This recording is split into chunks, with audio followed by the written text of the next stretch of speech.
अब इसमें देखिए बच्चों, जैव प्रक्रम हम लोग शुरू करते हैं ना। जैव प्रक्रम हम लोगों ने सबसे पहले पढ़ा था।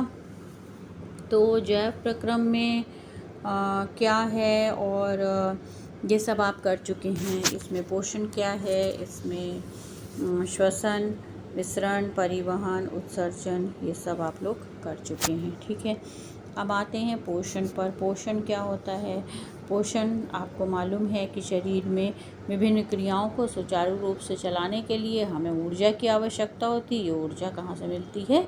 पोषण, भोजन से मिलती है। ठीक है, और भोजन ग्रहण करने से लेके उसका पाचन, उसका अवशोषण, मतलब वो हर तरफ जहाँ जहाँ उसको जिस जिस पोषक पदार्थ की आवश्यकता है वहाँ तक वो पोषक पदार्थ पहुँचे, मतलब एक एक कोशिका तक पहुँचे, और कोशिकाओं में जितना भी जो कुछ भी व्यर्थ पदार्थ बना है वो वापस उत्सर्जन के रूप में बाहर निकले। ठीक है, मेन तो उत्सर्जन तक नहीं, बल्कि कोशिका में तक वो पोषक पदार्थों का पहुंचना और उनका अवशोषण, ये आपका, और इसके साथ में शरीर में जो भविष्य के लिए जो हमारा शरीर इकट्ठा करता है पोषक तत्व और ऊर्जा, वो आवश्यकता है उसकी। पोषण की आवश्यकता देखिए आपको दिया हुआ है कि ये समस्त जैविक क्रियाओं को करने के लिए और जो शरीर में टूट फूट हो रही है उसके लिए जंतुओं और पादपों, पौधों और जंतुओं दोनों की बात हो रही है यहाँ पर। और जीव द्रव बनता है जो कोशिकाएं, जिससे आकार में बढ़ती हैं और संख्या में बढ़ती हैं, जिससे कि वृद्धि होती है, और उसके साथ में जो टूट फूट है उसकी मरम्मत होती है। ये तो हो गया आपका पोषण। ठीक है, अब पोषक तत्व क्या होते हैं, या हमारा जो संतुलित आहार जिसको हम कहते हैं वो क्या होता है? तो पोषण के भोजन जो है हमारा संतुलित कब होगा? जब उसमें 6 ये पोषक तत्व मिले होंगे: कार्बोहाइड्रेट्स, वसा, प्रोटीन और विटामिन्स, और जल और खनिज लवण। ठीक है, कार्बोहाइड्रेट्स में आपके 2 तरह के होते हैं कार्बोहाइड्रेट्स, एक जटिल होते हैं और एक सरल कार्बोहाइड्रेट। सरल कार्बोहाइड्रेट आपका ग्लूकोज, फ्रक्टोज और वो है जो लैक्टोज, दूध से मिलता है आपको।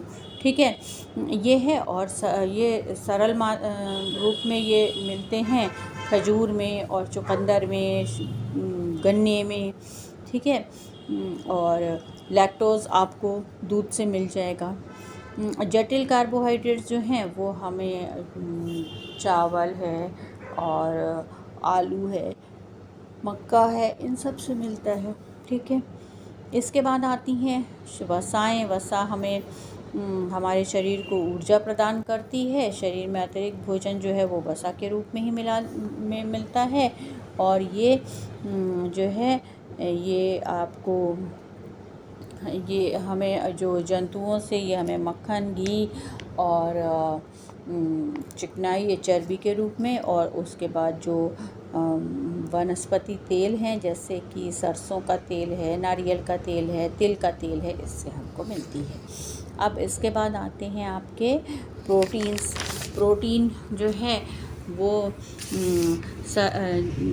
ये सभी तरह के एंजाइम्स से बनते हैं, और ये जो हैं, ये प्रोटीन जो है वो कई अमीनो एसिड से मिलकर बनता है। और इसका स्रोत प्रोटीन का सब बचपन से आप लोग पढ़ते चले आ रहे हैं कि मांसाहार के रूप में अंडा, मांस, मछली, और इसके साथ में दूध से पनीर निकलेगा, उसमें भी है, और दालें, तरह तरह की दालें जो हैं, जितनी भी फलियां हैं, जैसे मटर की फली है, सोयाबीन है, ठीक है, लोबिया है, इन सब में प्रोटीन होता है। फिर आते हैं आपके विटामिन्स।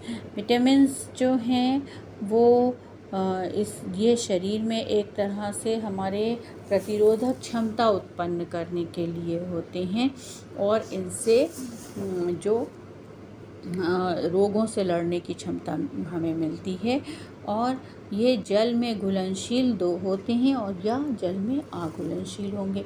जल में घुलनशील आपका विटामिन बी और सी जो है वो जल में घुलनशील है, और विटामिन ए, डी और ई और के जो है वो वसा में घुलनशील है। फिर जल और खनिज लवण। जल जो है वो हमारी जो शरीर है ज़्यादातर उसमें उसका पोर्शन जल का बना हुआ है और जीव द्रव्य का मुख्य भाग है। इससे सक्रियता जो होती है वो बनी रहती है।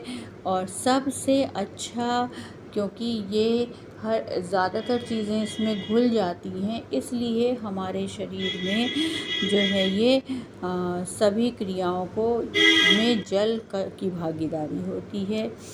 और खनिज लवण, तरह तरह के खनिज लवण जो हैं वो शरीर में विभिन्न अंगों में भी सहायक होते हैं और शरीर की जो जैविक क्रियाएं हैं उनको सुचारू रूप से चलाने के लिए सहायक होते हैं।